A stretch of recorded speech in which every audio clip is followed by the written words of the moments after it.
This past week, Budweiser gave Dylan Mulvaney, the controversial transgender activist, a sponsorship. Put his face on their beer and everything. Before we get deeper into this, follow my socials at Caleb Isn't Funny on Twitter and Instagram, Caleb Salvatore Comedy on TikTok. I'm also on Rumble. Like this video, subscribe, turn the notifications on, share around if you're feeling generous. Follow my show, That's Based with Caleb Salvatore. Episodes air 9 a.m. Central Standard Time every Saturday on outlawstreamers.com. That can be found on Rumble, Spotify, Spreaker, Apple Podcasts, and iHeartRadio. Again, that's Based with Caleb Salvatore. All the aforementioned links are right down below in the description. So, Dylan Mulvaney, official spokes, they, them of Bud Light. What does it mean? Honestly, whatever you let it mean to you. I'm going to tell you this right now before I get any deeper into this video. I am talking to you from the right. I am talking to my audience, which is primarily right-wing, right? Primarily right-wing. Let's be real here. Right-wing libertarian types. I agree. I understand why you're upset. I get it, because this is propaganda. This is more than just some dude getting a sponsorship. This is very clearly a concerted effort to shove propaganda down our throats, and we'll get into that a little bit later. But I get why you're upset. I am begging you, please do not go out and buy Bud Light to post a video of yourself destroying it on YouTube. Don't do it. It's dumb. You look dumb. You gave them your money to protest them. If you already have Bud Light, go right ahead, which I'm sure Kid Rock already had Bud Light in that video. Like, I'm sure that was from deep within Kid Rock's reserve. Like, I don't think Kid Rock has any shortage of beer at his house where he's got to go out and buy some, to go make this video. So if you already got it, do what you got to do. I still think it might be a little cringy, but please, for the love of God, do not go out and buy Bud Light to blow it up. Just like I'm going to make fun of you, just like I made fun of the people that go out and buy the Harry Potter books to burn them. J.K. Rowling got your money, bitch. Okay? Budweiser's going to get your money, too, if you do that. Newsflash. That's who gets it. So, like I said, this is clearly a concerted effort to shove Dylan Mulvaney down our throats, figuratively speaking, thank God. If you look, he also got sponsorships from Nike, Walmart, and a bunch of fashion companies I've never heard of. Also a sponsor for Tampax. That's right, the tampon company. Yeah, are you insulted yet, ladies? I would be. I truly would be.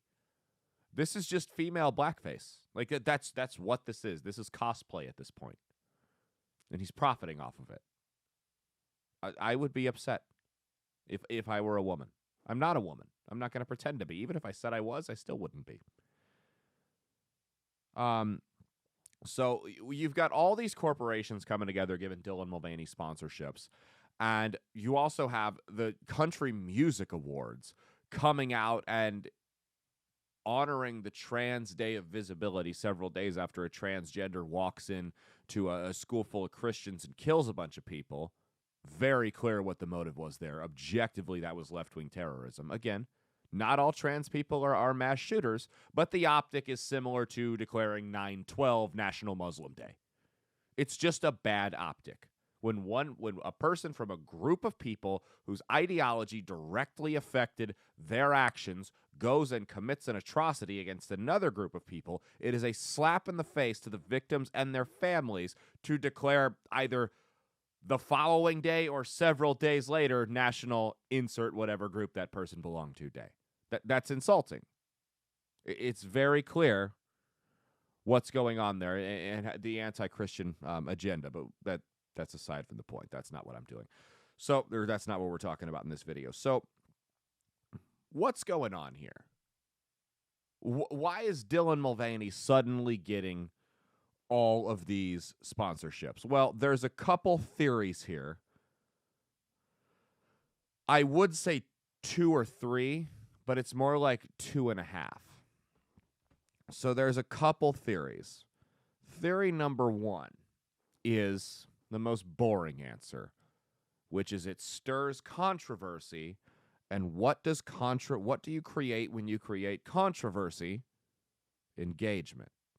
You garner yourself attention. And that's exactly what Budweiser did. Look, I'm talking about them right now. Everyone's talking about Budweiser. They're taking the gamble that this will pay off. That 6 months from now, or 6 weeks from now, if we're being real, this will blow over and people will forget about it. But one thing will remain, that they heard the word Budweiser, Budweiser, Budweiser, Budweiser over and over and over and over again. And that'll help them in the long run. Mike Tyson said it best, any publicity is good publicity. And who's more of a marketing expert than, Iron Mike himself? So there's that. That's the first theory. Because outrage generates engagement.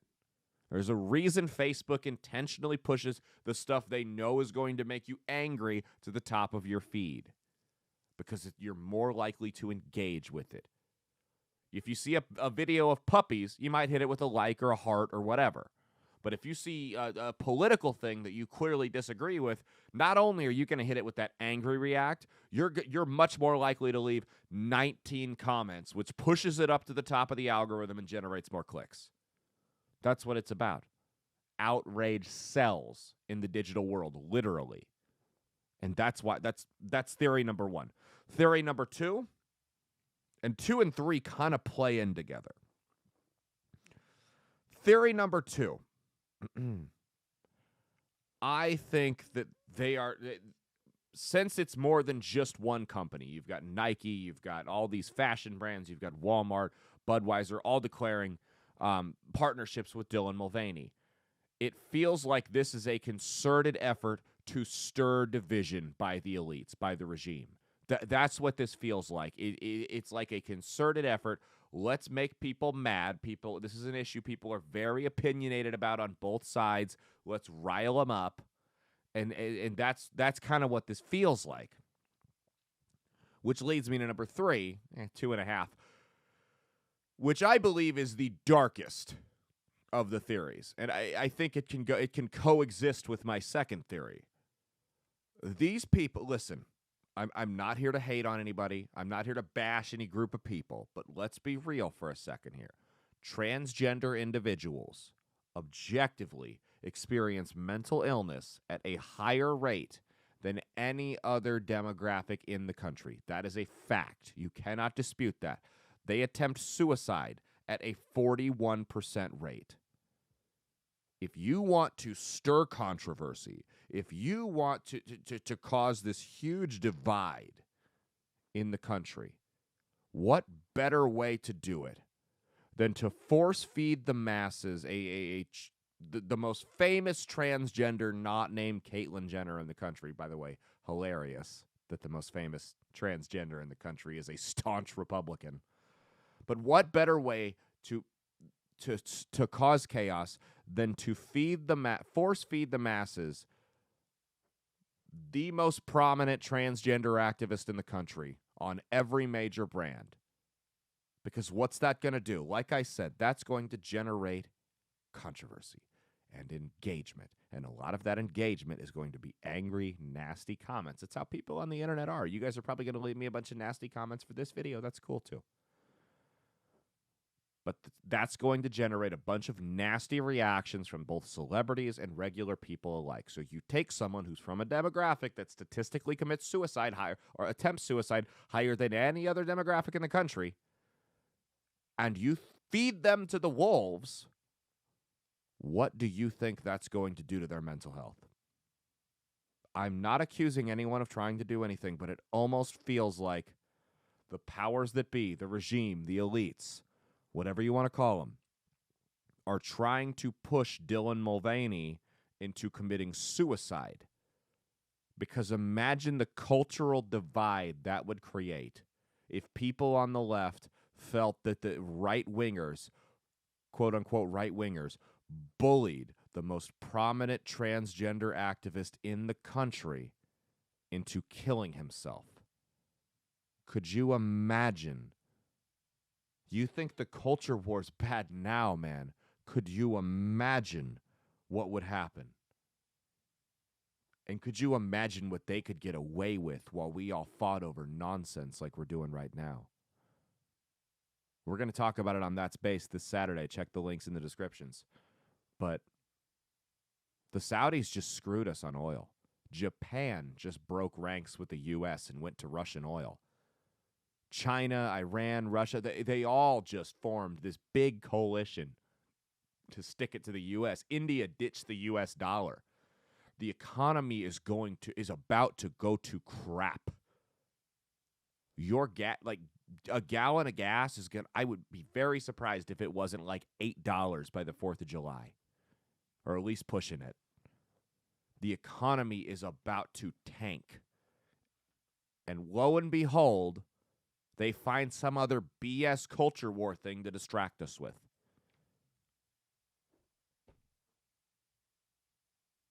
What better way to distract us from Joe Biden's failing economy? Joe Biden, handpicked by the regime to lead the country, his failing economy,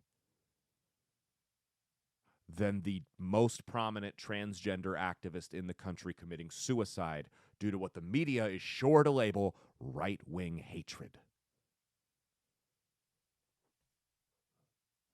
That is a dark thought.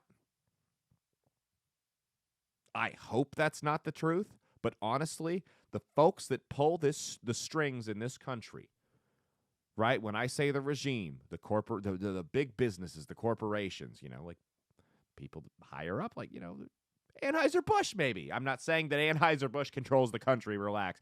But, the big corporate donors, the pharmaceutical companies, the intelligence agencies, the media companies, the financial sector, the World Economic Forum. That's what we're talking about when we say the regime.